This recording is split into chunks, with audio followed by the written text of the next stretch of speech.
And for the Batman statue collector, this is Centauri Stir Fry. How the heck are you? Hope you're doing well out there. Bam! Batman damned, right? This thing flew off the shelves faster than Black Lightning. You're probably asking yourself, what took so long to get everyone so excited to finally reveal Batman's alter ego below the blue trunks? You know, Bruce Wayne's Bat Knight. You know, the secret that only Burt Ward and maybe Catwoman knew about. I do have one question. When is the Power Girl Black Label coming out? I don't know. Can't wait. The second issue won't come out until maybe the end of November, mid-December, I think, or maybe even late December at this point. I think they pushed it back a little bit. But in the meantime, if you want to get your fix, Brian Azzarello and Lee Bermejo also worked on a Luther miniseries, which is really awesome. What else do they do? Batman Noel, of course. Batman Statue Collector has talked about that. He's got that really awesome third scale with the same suit design, which is Lee Bermejo's signature bat suit, which looks really cool. Looks rugged and just tough, especially in this book. Man, I'm sold. You've got the 4 Watchmen series of Rorschach. I think it was a 4 or 5 parter, but it was written and drawn by the same team, and it looks awesome. I was actually a big fan of that. I know it wasn't loved by a lot of people because it seems like Watchmen is like some kind of sacrosanct thing, and also features one of the first privates we've seen in comics as far as DC goes. Not important. But the big thing that I want to talk about is the Joker miniseries, released in 2008 as a hardcover, which for me was a pretty big deal. I remember getting that book first day it came out. I also have the Batman black and white statue designed by Lee Bermejo, inspired by that comic, which I'd love to share for you right now. It's one of my favorite Batman black and white statues. It's really what got me in collecting statues, period, was that line, and that was one of the most detailed and the most just awesome for me. So we'll do a short, ridiculous review of that, and then finally we'll put this thing to bed. Okay, here's the Batman black and white statue of Joker by Lee Bermejo, next to the Batman Blackest Night Batman pop. Jeez. Here's the Batman black and white statue of the Joker by Lee Bermejo, designed by Lee Bermejo, sculpted by John St. John. This was part of the DC Direct line at the time, and these are 1/10 scale, I believe, so they're pretty small. And for this line, the statue has some of the most detail of the entire line, so I think it's pretty well done. And also, there's a Batman that was released, designed by Lee Bermejo, and also equally detailed, so it's pretty cool. Yeah, there's the inseam. I don't know why you need to see that, but there you go. Okay, look at this Joker. Look at this guy. He's on a serious mission. Look at that face.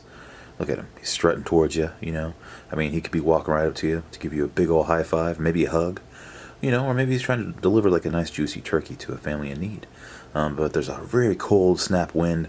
It's taking up that jacket, it's big, heavy, like a trench coat or like a duster type jacket. And he kind of has that look like maybe he smells just a little bit, like he smells like, I don't know, like the guy doesn't really care about hygiene, He just kind of has that look where he's just, a little bit stinky. Yeah, look at that jacket. It's very well done. I like it a lot. I think it has a lot of movement, a lot of flow, and it's all one single piece. I think it's really awesome. I think it's well done. I dig it. Just like the folds and the jacket, the way it moves. It just has that movement, like he really is just walking. I think that's why it's so popular. I think they've made like at least 1 or 2 of these. Like, if you get the second edition, it has like a white trimmed base instead of the black. All the first editions have the black. So I think they did a really awesome job, and that's kind of what fueled my love for this line, is to see an artist's work come to life in more of a 3D form and jump from the pages and onto your shelf, and it's just cool. It's like one of the only statue lines that really does that, in my opinion. Very well, and it's reasonably priced too. At least, I mean, they were. I mean, it's kind of hard to find this one now, but I think you can get like a second edition. So I love this line. That's one of the main reasons, because I appreciated the art as a comic fan, and that's what kind of got me hooked on this whole thing. Look at that mug. Look at that little crazy mug. It kind of looks like a demented Ronald McDonald, though. Like he should have 2 Big Macs, like 1 in each pocket, maybe a medium fries in his inside pocket. But it definitely shows like the strain, like the toll that it takes on a man's face when they spend all day, trying to come up with schemes to kill Batman. If anything, you should probably put some cucumbers on there and take a little break.